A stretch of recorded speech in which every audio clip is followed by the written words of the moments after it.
Hi guys, അസ്സലാമു അലൈക്കും. അപ്പോൾ നമുക്ക് ഇന്ത്യ സ്റ്റൈലിലൊരു ബീഫ് ഉണ്ടാക്കിയാലോ. അപ്പോൾ അതിലേക്ക് ഞാനിത് ആവശ്യത്തിനുള്ള ഇഞ്ചി എടുത്തിട്ടുണ്ട്, വെളുത്തുള്ളി എടുത്തിട്ടുണ്ട്, ചെറിയുള്ളി എടുത്തിട്ടുണ്ട്, തക്കാളി എടുത്തിട്ടുണ്ട്. ഇഞ്ചിനും വെളുത്തുള്ളിനും ചെറിയുള്ളിനും നന്നായിട്ട് വെവ്വേറെ കുത്തി ചതച്ചെടുത്തു. തക്കാളിനെ സ്ലൈസ് ആയിട്ട് അരിഞ്ഞു. കുക്കറിന് അങ്ങോട്ട് ഗ്യാസിൻ്റെ മുകളിലോട്ട് അങ്ങോട്ട് കത്തിച്ചു. എണ്ണ അങ്ങോട്ട് ഒഴിച്ചു കൊടുത്തു. അതിലേക്ക് 1/2 ടീസ്പൂൺ വലിയ ജീരകം ഇട്ടെടുത്തു. ആ വലിയ ജീരകം മൂത്തതിന് ശേഷം ഈ ചതച്ച് വെച്ച ചെറിയുള്ളി, വെളുത്തുള്ളി, ഇഞ്ചി, 1 ടീസ്പൂൺ ഉപ്പും കൂടി ഇട്ടെടുത്തിട്ടോ. ഉപ്പിട്ട് കഴിഞ്ഞാൽ പെട്ടെന്ന് അത് വാടി കിട്ടും കേട്ടോ. അങ്ങനെ അത് വാടിയിട്ടുണ്ട് കേട്ടോ. വാടി സെറ്റായി വന്നിട്ടുണ്ട്. അങ്ങനെ അതിലോട്ട് തക്കാളി ഇട്ട് ഒന്നും കൂടി ഇളക്കി കൊടുത്തിട്ടോ. തക്കാളി ഇട്ട് ഇളക്കി കൊടുത്തതും മുളകും പൊടി 1 ടീസ്പൂൺ, മഞ്ഞൾപ്പൊടി 1/4 ടീസ്പൂൺ, മല്ലിപ്പൊടി 1 ടീസ്പൂൺ, മട്ടൻ മസാല 1.5 ടീസ്പൂൺ, കുരുമുളക് 1/4 ടീസ്പൂൺ, കറിവേപ്പിൻ്റെ എല്ലാം ആവശ്യത്തിന് ഇട്ട് കൊടുത്തു. ഒന്നും കൂടി ഒന്ന് ഇളക്കി കൊടുത്തിട്ടോ. ഇളക്കലാണ് കേട്ടോ. ആ ഒരു പച്ച സ്മെല്ല് പോകുന്ന വരെ ഒന്ന് ഇളക്കി കൊടുക്കണം. അത്രയും നല്ലതാണ്. ഇറച്ചി ഭയങ്കര ടേസ്റ്റിൽ, നല്ല ബീഫ് അടിപൊളി ടേസ്റ്റാണ് കേട്ടോ.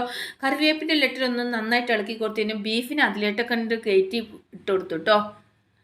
ബീഫിന് അങ്ങോട്ട് ഇട്ടുകൊടുത്ത് ഒന്നും കൂടി ഒന്ന് ഇളക്കിട്ടോ. ഇളക്കലാണ് എൻ്റെ മെയിൻ സംഭവം കേട്ടോ. ഇളക്കി ഒരു സംഭവത്തിലായാലും ഭയങ്കര ടേസ്റ്റാണ് കേട്ടോ. അടിപൊളി ടേസ്റ്റാണ്. നിങ്ങൾ എല്ലാവരും ട്രൈ ചെയ്ത് നോക്കുക.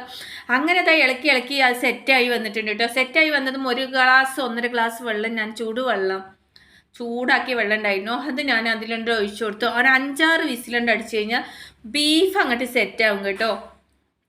അടിപൊളി ടേസ്റ്റാണ്. അങ്ങനെ ഇതാ ബീഫ് സെറ്റായി വന്നിട്ടുണ്ട്.